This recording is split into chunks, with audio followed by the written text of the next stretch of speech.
Welcome to the Black Mass.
Unhappy is he, to whom the memories of childhood bring only fear and sadness. I know not where I was born. I remember only this castle, infinitely old and infinitely horrible, full of dark passages and dismal, high-ceilinged chambers. The stones in the crumbling corridors seemed always hideously damp, and the smell everywhere, coming up out of the deeper passages from the remains there. The generations of bones had led endlessly down into the earth.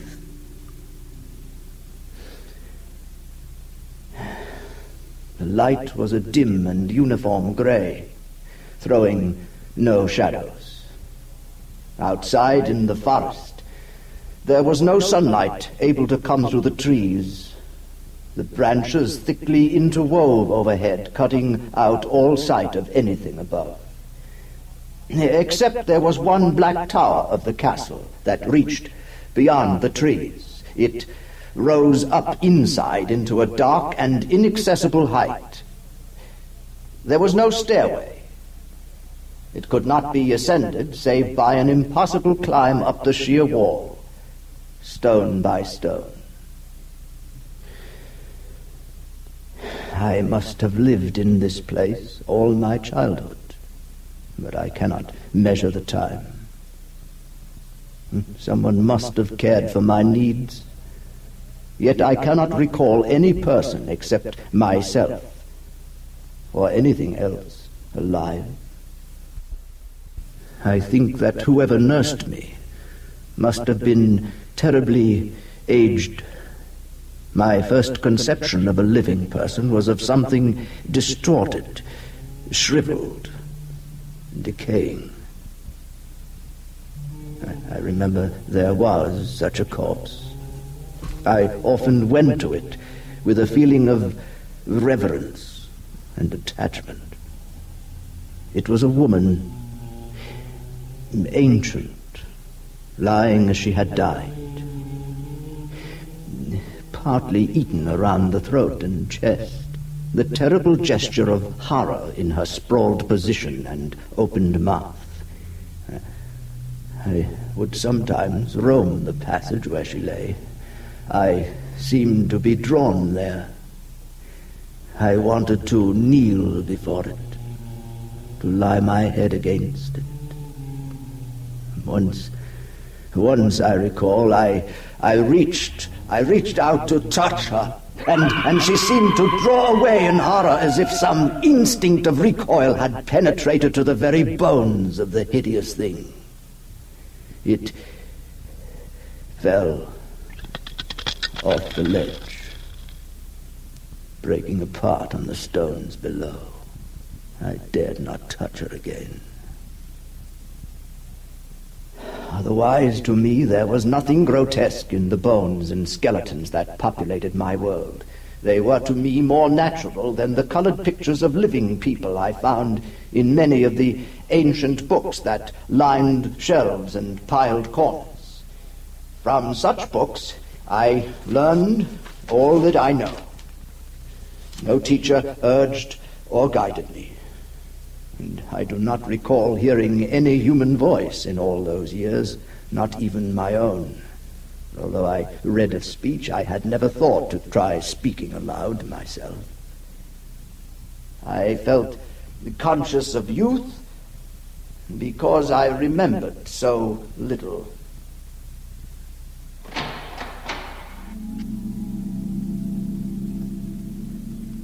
I'd wander outside by the moat, filled with a thick and stagnant water. I imagined it to be the great seas I saw in the picture books. I even constructed a boat, a toy boat, with masts, and set it upon the water, but the slime held it. It couldn't sail. And I watched it slip through the surface, sinking slowly, inch by inch,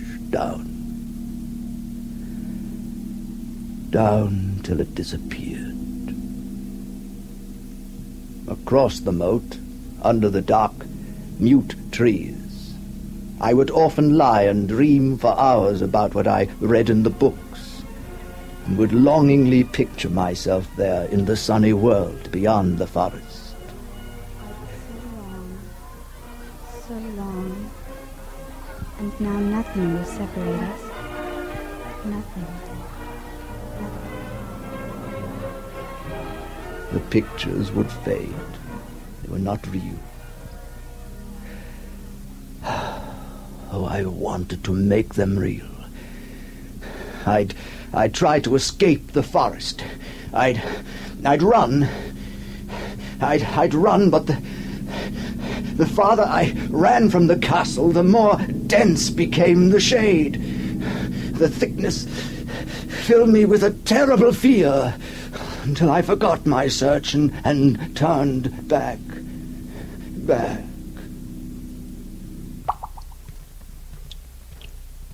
So through endless twilights I dreamed and waited. For what? Only skulls looked up at me, their gaping jaws, their silence.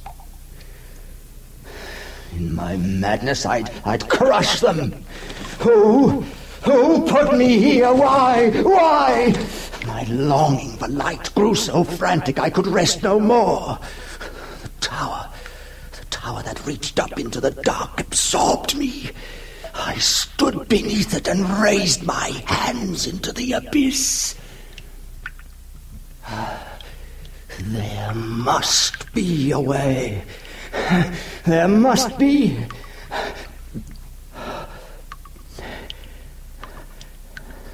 I stood flat against the stones, grasping them. Strange, I could hold on to the stones more easily than I thought. I pulled myself up, stone by stone, round the tower and up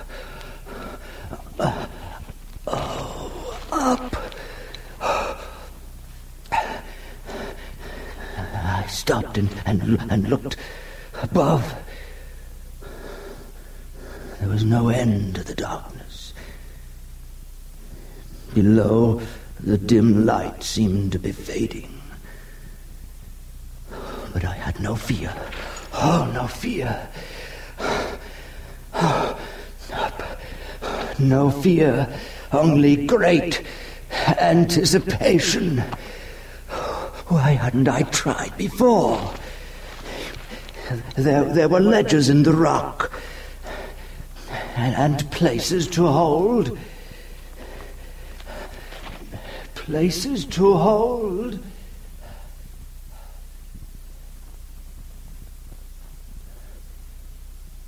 Hours later, I had reached the top. I clung to the stone, my head against a roof, a stone panel that would lift. Oh, the climb had strengthened, not weakened me. Oh, it took mere effort now to brace my shoulders against it and push up and out from the wall. The effort, the strain was pure joy. It felt as if something else was working, some other thing in me that drew me out.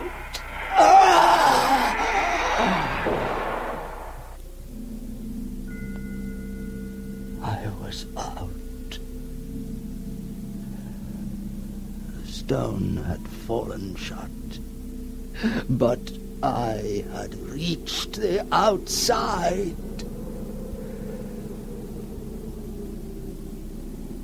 And overhead was the radiant full moon. I had never seen it before, except in dreams and in vague visions. Memories.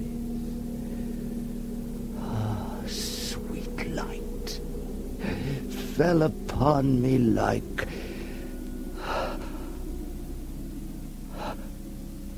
But where was I? How high above the trees?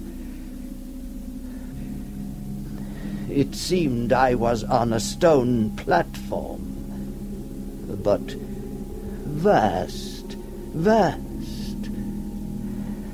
an observatory.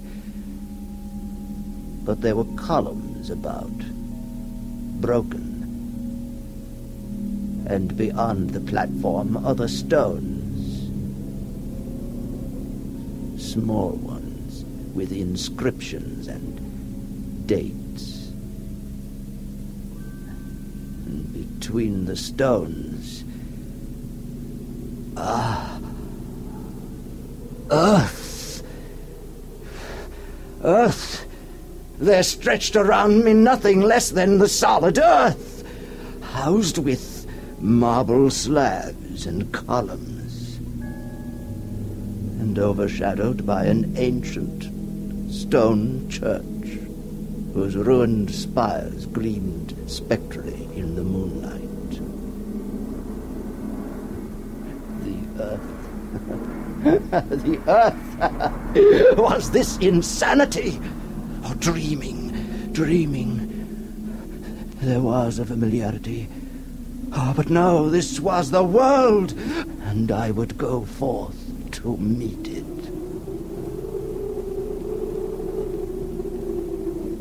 There were meadows with the smell of grass and trees that did not cover the sky. Oh, and houses. Some ancient ruins that my mind tried to reconstruct, but others with lights. I could see figures inside. Lights. My mind played tricks. If I looked too long, the lights would fade. The figures melt away. The walls seem ancient ruins, as if my own castle back there...